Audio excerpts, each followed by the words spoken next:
Good evening, everyone. Woo! Hi, good evening. I think I can do this one without notes. I'm Marian Masone from the Film Society of Lincoln Center, and I'm a member of the selection committee for New Directors, New Films. And on behalf of everyone on the selection committee, plus everyone at the Film Society and at MoMA, I want to welcome you to the 41st edition of New Directors, New Films, where you're seeing all the artists of the future. And tonight is no exception. I'm very happy to introduce this filmmaker and to introduce this film to you. I read the script a couple of years ago, and I really liked it. And for me personally, it's a wonderful thing. I don't see it that often, to see something go from script to screen and to see it succeed the way Gimme the Loot has succeeded. We're going to be here afterwards to have a Q&A. As you can see, we're going to have a lot of people up here. I'm also very, very happy because, as probably most of you know in here, this filmmaker, he goes back with New Directors. He's an alumni. He made a short film in New Directors about 3 years ago. 3 years ago. And he actually also had the job of the person who's helped him up on the stage tonight. So for us, and I want you to know, that made it harder for this film to get into New Directors. So that proves its worth even more. And so because of that, I'm happy to present this film to you, and I'm also happy to welcome to the stage the director of Gimme the Loot, Adam Leon.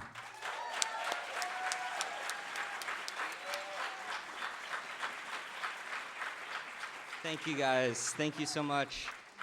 Thanks to Marian Masone. It's so wonderful. It's a wonderful intro, and it's really wonderful to have Marian on our side. She's such a great supporter of New York film, and we love her very much. I want to thank everybody at New Directors, everybody on the selection committee, and for taking us. We're really thrilled. We're really happy to bring this movie home.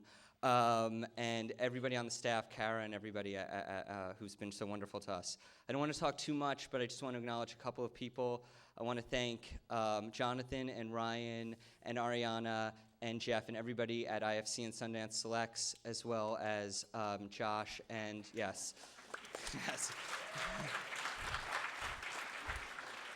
As well as Josh and Amanda from Submarine, for all of you for believing in this movie. We really, really appreciate that. I also want to thank Rachel and Amar Kuchinad for being the first people to believe in this project and take a chance on us. We will love you forever for that. We shot this film last August. We shot it here in the city. It's a love letter to the city. We had a lot of fun making it. We'll be back for a Q&A with some of the great talent I think you're about to see. And so hopefully you can stick around for that and have fun. We'll see you in 80 minutes. Thanks. Please welcome Adam Leon.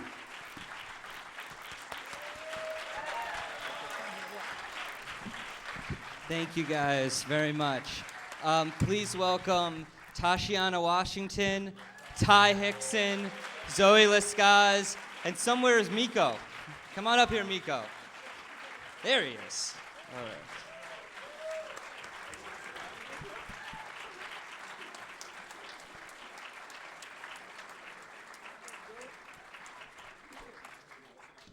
They don't say hi to me. Having a little bit. Hey, Adam. Hey, guys. Hi. How are you? Welcome, everybody. Okay, I'm going to just start with a couple of questions, and then we're going to throw it out to you as well, even though I'll have more. And the first question's for you. Okay. You co-directed Killer, short film. Yes, with Jack Riccobono. With Jack Riccobono, and which is this doesn't come from that at all, but there's a quality, a feeling, a something about it. When you made the short film, did you know you were going to make this film or make a feature that had the feeling, or how did this come from? You're making a short. Well, it does come from the short in the sense that Ty was in the short, and we also the short film isn't about this. It takes place in 1989. It's a different shooting style. It's fake documentary, but one thing was working with Ty, and I really felt like I wanted to work with him again and that I could write for him. And the other thing is we cast a couple of graffiti writers in the short, And I grew up in the city. I grew up around that world, but sort of refamiliarating myself, getting refamiliar with that universe. I had the idea that that's a profession that would be a really interesting jumping off point for a New York-based story, because these kids are sort of real-life action heroes. They're climbing buildings and running around, and so that gave me the idea. I wanted to do something fun. The tone of the short is much more serious, and sort of that's the point of it. It's kind of self-serious, and so I wanted to do something, because I knew it was going to take a couple years. I wanted to do something that was a lot of fun, and I thought that that was a good world to set it in. So how did you, and Ty, well, you were all great in this, and Ty, Malcolm. Thank you. Talk about the casting and finding everybody, even how you found Ty to begin with. Sure. And then how you were all working together on that. Well, our great friend Elaine Hendricks, who helped us out, she's a great actress, and she's just she's sort of like the younger you in helping films, in New York. And she found Ty at a skate park, right, back in the day. And then for Malcolm, we auditioned one actor, and then for Sophia, we auditioned over 500. And so that was a very different process, and it took a long, long time, and there was some false starts, and finally, we were going to shut down because, as you can see, you have to shoot the movie in the summer, and we just hadn't found her, and you have to find the girl, obviously. And so we were a couple weeks away from shutting down, and Tashiana came in, and we kind of couldn't believe it, and it took me like a week to accept that we had found that it was perfect, and so she was amazing. In terms of Zoe, it's a long story. I'm going to try to do it quickly. I found her in the back of a magazine, and she was a character reference for the character, and one of my producers, Natalie Difford, said, you have to create a lookbook for this character so we can go out and find her. And I had pulled all these other magazines, but I kept going back to this photo, and then I was like, screw it, let's just find the girl. And we did. And so she was game, and she was down to swim in a water tower, and the next is history. And Miko is my boy from my cousin Michael Guarini, who's here tonight, introduced us, and they knew each other, and they were friends. So I've known Miko for a few years, and I knew Miko, because of the way he looks, that he would make an impact, and that I wanted to put him in a movie. And then when I got to work with him more and more, I was just really amazed with what a natural talent he is. And so we expanded the role. The role's much bigger than it was in the original script. Now, and have you had acting experience before? Was this it was at least your second, Ty, but. Yeah, but that was it. I haven't done anything else. Yeah, because you were like the skateboarder. Yeah, I was a lot of things. I think for all of us, pretty much it was raw talent, and Adam really helped mold what we had and made it great. Did make it great. And we'll get to more of that, but let's mix it up and go out here. If anybody has any questions, nobody has any questions. They think it's perfect. So no, they really do. Oh my God. Okay, well let me just talk a little, and let's talk about the script and how you wrote the script, and then how you worked with everybody once you cast it. Was there a lot of rehearsal? Did you stick straight to the script? Did you add things? I wrote a script fully, every scene, dialogue. I did a lot of research with that. Ty helped even early on, and so I had a script, and we always had that. But we always also knew that we wanted to have these actors' voices to collaborate with them and to have that be a real part of the project. And so that was essential from the beginning. So we did do a lot of rehearsal, and we really made sure that we found the characters and what they would do. We also knew that going in, the way that we shot this movie, we just took a camera out into the streets of the city, that things were going to go wrong, and that we needed to be able to embrace that rather than freak out on that. So I felt that rehearsal was very important so that we could show up that day, and when things didn't go the way we wanted them to, we could make changes so that they knew their characters and that they could adapt to whatever situation was going on. Did you guys, were you able, as you were rehearsing and reading the script and going, well, my character wouldn't do this, my character We did a lot of that. A lot of improvs added to the script. The stickage, that wasn't in the script. No, actually, stickage was very much Stickage so was in the good. script. Yeah, it who was. I thought created Yarmulkes was in the stickage, shit. I thought that was all you. No, that wasn't. That's Adam. You can't tell. That is all Adam. They all brought so much, and I really encouraged all of them and everybody on the crew too to check us. You know, when we felt that something wasn't authentic, we didn't want everything in the movie to be real. We wanted to embrace the idea this was a movie. I think you can sort of see that in the music choices that we have. That it was, you know, this isn't a fake documentary. But I always encourage all of them to tell me when something was false, and Zoe in particular would do that all the time. Constant, yes. So you would do that, and how about you, Miko? Me, I just got in front of the camera. I did what I had to. And you can talk into the microphone. I just got in front of the camera, man. I did what I had to do. You know, he told me. You know, I did a backflip. I'm there. Following instructions. Talk about, and all of you too, and you just started to mention it, Adam, shooting on the streets of New York. I love a lot of the shots in this. It's constant. Not that the city is a character, but it's just a vibrant part of all the characters, and you move through the city and all the neighborhoods so easily, whether it's your character's neighborhood or not your character's neighborhood. Well, we didn't have a lot of money to make the movie, and so one of the things that we wanted to do was maximize our production value, and you can do that in New York so easily by putting a camera in front of the streets, and we all know we're all New Yorkers. When we see movies being shot all the time, we don't care. And so that's a huge, huge advantage. So that was always an idea very early, was that we wanted to capture different parts of the city. I've said it's like hits, B-sides, and rarities, just like all different aspects of the city, things you've seen on camera before, things you haven't. And then it was this idea of waking up every day. I think one of the things that was really exciting for all of us was this idea of waking up every day and knowing that we were going to go out there and we were going to create something in our hometown, and that it was going to be an adventure, and that we were going to have to adapt to what the city threw at us. And we were only able to be successful at that because of all the great character work that the actors had done, and also the incredible, incredible team of people that I had that was really on the same page and really prepared for that and focused and positive. And so that allowed us to embrace the city and to incorporate it as much as possible in the movie. Okay. Oh, yes, right there.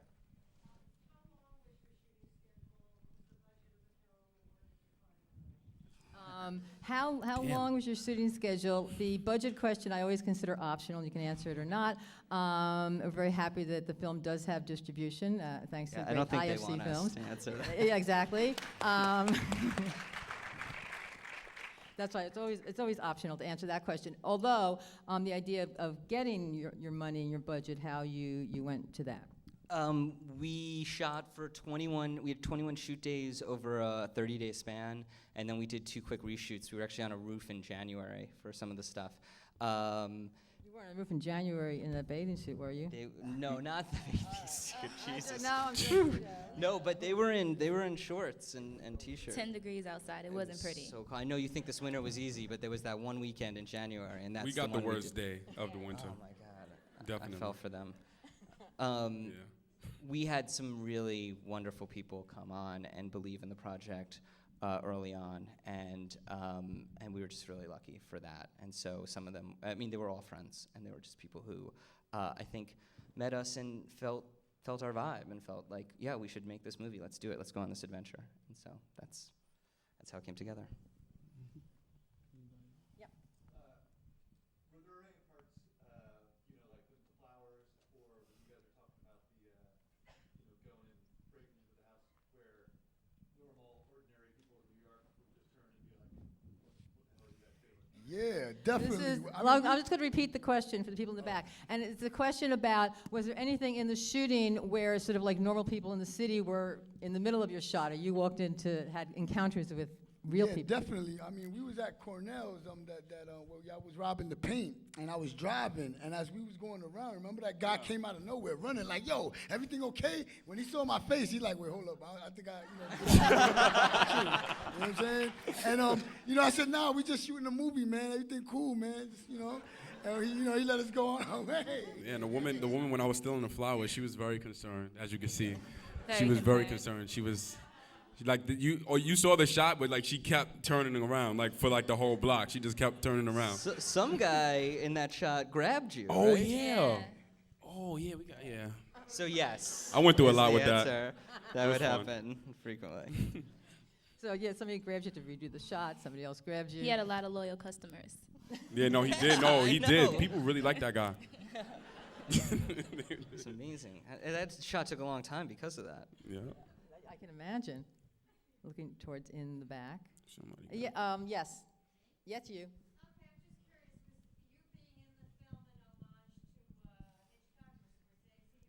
Yeah, so who noticed Adam in the film? Yeah, I was going to ask that question myself, but It was an homage to us not having cast. Almost everybody's in the movie at some point. And I mean, there's also, like the kids the guys in the bodega bouncer, that guy, he just showed up. He was there, and he was like, do you want to put somebody who looks like Snoop Dogg in your movie? And I was like, yes, I do. And no one will ever say that to you again. And like the girls who are like, I don't care, when they steal the bike, those girls were just there. So we tried to do as much as that's possible, but it just felt like we wanted to establish that neighborhood because it's a little bit of a gritty look. And we wanted to establish that we're now downtown, we're in a different neighborhood, and it seemed like of anybody on the crew, I was the most likely to be a white boy buying weed. So I just did that role. well, you were good, but not as good as you cast there.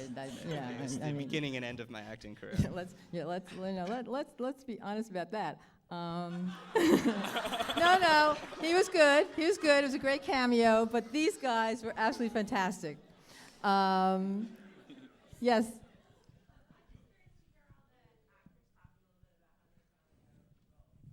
Okay, this is for all the actors. If you can all talk about how you found your roles. I'm not going first. You go first. Have me answer first. Mm-hmm. Well, I auditioned for it last summer. My agent sent me out for it, and when I went for the audition, I was just like that, and all the other girls was dressed how I'm dressing right now. So I was like, oh, I'm really overdoing it. They're not gonna pick me. They're like, you're doing too much. So they had me come in like 2 or 3 times, and Adam was just looking at me like, and I didn't know what that meant, because when I first met him, I just thought he was this rich white kid that had money and was just making a movie with his camcorder. So I was like, of course, I love acting. If you give me the role, of course I'm gonna do it. But finally, when he told me I got the role, I was like, oh my gosh, I was so excited, and we did it, and I had so much fun. And the film completely surpassed my expectations. Like finally seeing it in South by Southwest and even seeing it here, I'm like, awestruck every time I see it, like, wow, that's me, that's us, we did that, and I'm just so proud of you, and thank you for giving me this role, because you forever changed my life. Thank you. I love you. It's my turn. Oh boy. I mean, me and Adam, we go way back. I don't know. Me and Adam are like brothers in a way. Like, he's like that older brother that picks on you, but like gives you money after he slaps you up.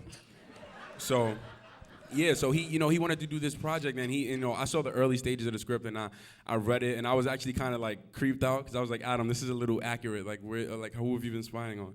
Like, the slang was on point, the mannerisms were on point, and it was just like, he's a really good writer. But we did help him, but he gives us a little bit too much credit, I think. But I don't know. I was on this project for like 2 years, and I was in Florida at the time when he was ready to start casting Sophia, and he flew me out here to New York, and I was just sitting around waiting for months for Sophia. And Adam, you see how I'm dressed or whatever. He made me stop wearing bow ties and tight pants, and he got me a little new wardrobe, and I had to like really get into the character. And he caught me one time with a bow tie in the street, and I got in trouble. So I think he encouraged me to become a method actor, and I did, and I did some bombing outside of the film. Thank God I didn't get arrested, but it really helped me get in tune with the character, and I had fun. And these are all my best friends now. I love them. Miko was at my house last night. Hey. I don't have a grand speech. I'm not like Tashi. Zoe? No, it's and did you and then we're going to move on to Zoe too. But and you talk about that. And did you have and you know I kid him because I love him. You're a great actor. Stop you know, it, I'm not. No. It's like I know. I think they thought I was really serious. Anyway, but did you and with all of you and the two of you especially because your characters are like you said you walked in looking totally different than everybody else did for the audition. And like for you, did you say, yes, that is the character? Did she help you create the character in that way? Because the two of you, the characters are just so special. And was there lots of discussion among you in creating those two characters? There was a lot of discussion. It wasn't necessarily in that moment as much, but it was very, very much focused on we would meet every morning and we would hang out, we would do scene work, but we would also talk a lot about who these people are and what we could draw on to make them right. I mean, you've talked about looking at your cousins, and you've talked about channeling you as a younger kid, and just finding that character. There were times when we would have to shoot some of those long shots where the sound guy would have to be away from the camera and following along with the actors, so I couldn't hear what they were saying, and that's very daunting for a first-time director to deal with. But I trusted both my sound guy and also Tashi and Ty so much that I'd be able to, at the end of a shot, say, how was that? How was that take? And they knew what we needed, and were also so honest and focused and dedicated, and were always willing to do more work, that they would be honest and they would say, we didn't quite hit it, the chemistry wasn't right, or whatever. And that's an amazingly lucky thing to have. But that did come from work from all of us. And then and Zoe and Nico too, and creating. I'm sorry, I'm not using this. In creating your characters too, because I mean the two of you these two characters of Sophia and Malcolm are just together even when you're in different scenes, and you're really like this power pack kind of couple, the action heroes. And Zoe comes in a different way and just has the relationship with Malcolm, and Miko have your character has his relationship. So how did you sort of individually work on your characters and working on them with that? Well, I guess to answer the earlier question as well about becoming involved in the project and to go into that, I mean, when Adam first contacted me, I was studying abroad in South Africa at the time, and I sort of shot him down and told him I had no experience and best of luck to you and your project. But I'm very grateful that he was persistent and that I did become involved, and also very grateful to how open he was on working on the character, because Ginny was a track star to begin with, and I told him that a girl who smokes that much weed and isn't going to be on a track team, and certainly not at an Upper East Side school or whatnot. So he was completely open to working on those things, and whether it was big aspects of the character like that or just little details in dialogue. A lot of Malcolm and Ginny's dialogue was completely improvised, and that sort of reflected Adam's trust as well in letting us shape the characters, so that was great. As far as for me, I didn't have to act. I mean, I was me. How I got a part of this flick was like, I don't know, back in the days, that not too many white people would be in the hood. Nowadays, you go to the hood, you got white people, everybody. I met his cousin. His cousin's one of my best friends. His name's Mike. What's up, Mike? You know what I mean?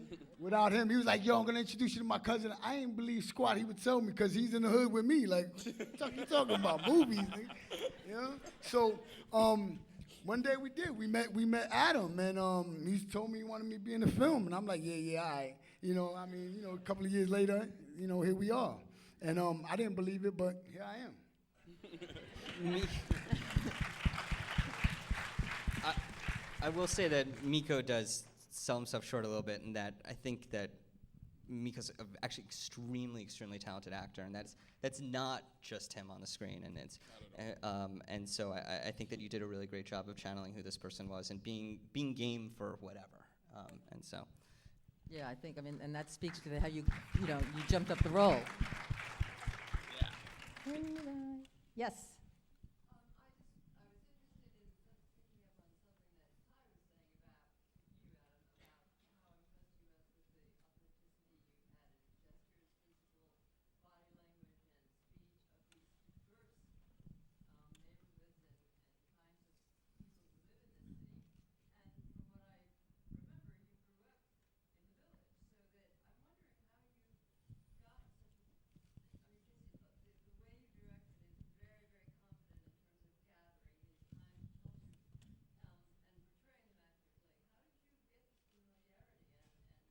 people watching.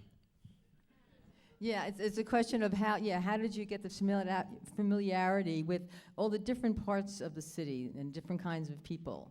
Well, I think it's two things. I think one is it is people watching, seriously. And I did grow up in the city, and I keep saying I take the subway, and people sort of laugh. But I was thinking on the way up here, I took the subway, and there were these four kids. I guess like two were African American, one was Latina, and then one was I couldn't tell. And I don't know, he was something. And they had gotten suspended, and they were talking up a storm, and they were sort of performing, as it happens on the train. And I could see everybody on the train was a little bit uncomfortable and sort of didn't want to sit near them. And I just was really interested in their conversation and was very taken with them and liked them. They were clearly good kids. They had said some actually really, really interesting things. And so part of it's that, and part of it I think is also I should say thank you, but that's a very nice compliment. Part of it's also knowing what you don't know and finding the people who do. And so some of that's the four people on stage, some of that's our crew, some of that's our friends, and just saying, does this pass the smell test? I know a little bit about graffiti, but we brought in this great legendary graffiti artist, Greg LaMarche, who's here tonight, and he helped us not only with the art, but he also helped us with the language and with the culture. And it was about saying, like, how do we pass the smell test from graffiti writers? How do we pass the smell test from African-American kids, from, white private school girls, all of that, and just making sure that you did it. And so it's through research and listening and observation and all of that. I want to ask you a question. You mentioned it before, is about the music that you use. It's a great soundtrack, actually. Thank you very much. And talk about it, because I heard you talking a little bit about it yesterday. It's not like the current music that they might be listening to. Why'd you choose this music? It was, how'd you decide to place it in the film? I'm a huge music fanatic. It was a very, very early instinct. I had this playlist of 150 songs before I had written the script, just when I was working on the story. I was really taken with the sort of 50s, 60s, 70s rock gospel, and there's a lot of that. But I wanted to, it was two things. It was one thing that I said before about really acknowledging that this is a movie, that we're watching a movie, that somebody else is making this, and that we're sort of here watching this, and that we're not necessarily supposed to be exactly, them. And the other was that it cues you, I think, to it being fun, that it's in a gritty world, but that there's something that's lively about this. But ultimately, it was just an instinct, and it felt right. And I would play the songs for people very, very early on, and it was a very, very early part of that process. And talk about it, and because the music is great, but also where you place the music. I mean, I'll just say I find so many movies where the music just drives me crazy, because it's just telegraphing everything, and I'd rather just not see it all. But it is just, it gives such good feelings. Did you yourself do that? Did everybody else here help? Where should it be? Or It was me and my editor, just trying to use it sparingly. I mean, we end up using it a lot towards the end. In whatever felt right. My mom is it's like you, she gets very angry at movies when they overscore, and so I just didn't want to disappoint my mom. I also want to note quickly that some of the songs that you hear sound like they're old songs from the 60s, but we have this amazing composer, Nicholas Bertel, who has created a lot of those songs for us. So that helped a lot in a lot of ways. yes.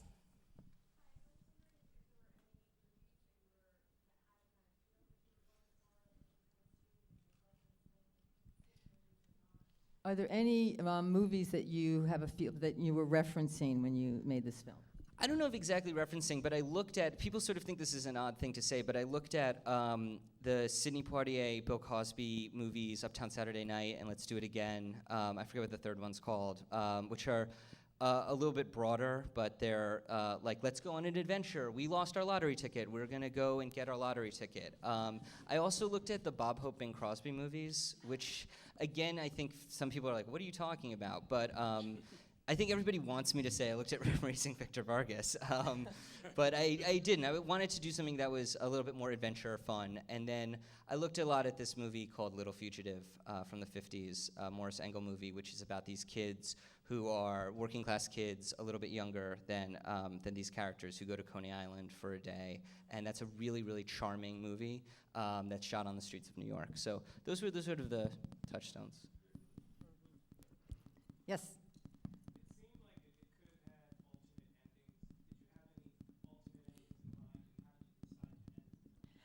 It seemed to this viewer that it could have had alternate endings, the film, and did you have any other endings in mind? I mean, the first version of the script was this ending. I think there was a very, very bad idea very early that Ginny dies in the water tower, but that was not a good idea. And That would not have been a charming movie, was not tonally right for this film at all. So that was about a day, and then I sobered up. But I never wanted them to kiss. I felt like their relationship is more deeper and has more love to it than two 17-year-olds who are dating, because most 17-year-olds who are dating aren't going to be dating in a few months. And so I just felt like it was a bit more of a love story to have it end that way. And what will happen with them will happen with them, but I think that they love each other, and I think that they know that, and I think that they're even maybe a little bit more aware of that by the end. Yes. Will there be a sequel? Will there be a sequel? That was our favorite pastime on set, was coming up with sequels. I just was coming up with the Time Machine one. I want to do Gimme the Boot, where it's set in a boot camp, and Tashi is at boot camp, and Miko and Tai come in and rescue her. So, summer 2013, Sundance Selects. The next project is there, yes. Piece of the action.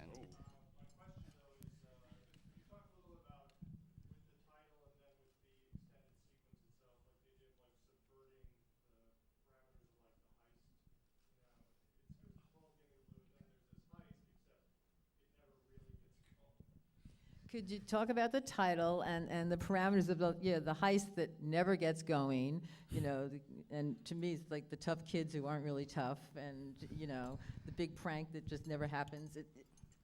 Yeah, everything really goes to crap for them. The heist element, a pretty girl once told me that girls like heist movies, so I just was like, always sort of stuck in my head. And so it's not really a heist movie, but I do love heist movies, and they're fun, and I felt like we wanted to just have fun, so let's up it. That's a good way to keep upping the action. The title is, I like the title. I don't know if everybody does, but I like the title because it's very active, and it does make it, I think, probably feel a little bit more like a heist movie than it is. I'd like to say I was consciously perverting conventions of heist film movies, but I don't think that's really how it worked. We kind of wrote that scene actually like 10 days before we shot. It was something different. And as we were both really wanted to expand Miko's role, and also Zoe had sort of said that the thing that we had in there was really stupid, and I think that she was right. And so I went home and did some soul searching, and we came up with that whole lock-picking thing. So it was like last minute. It was after the title had come up, but I do like heist movies, and apparently girls do too. Were there any other things that you, as you were going along, like scenes and things that you really just had to change on the fly? Should we talk about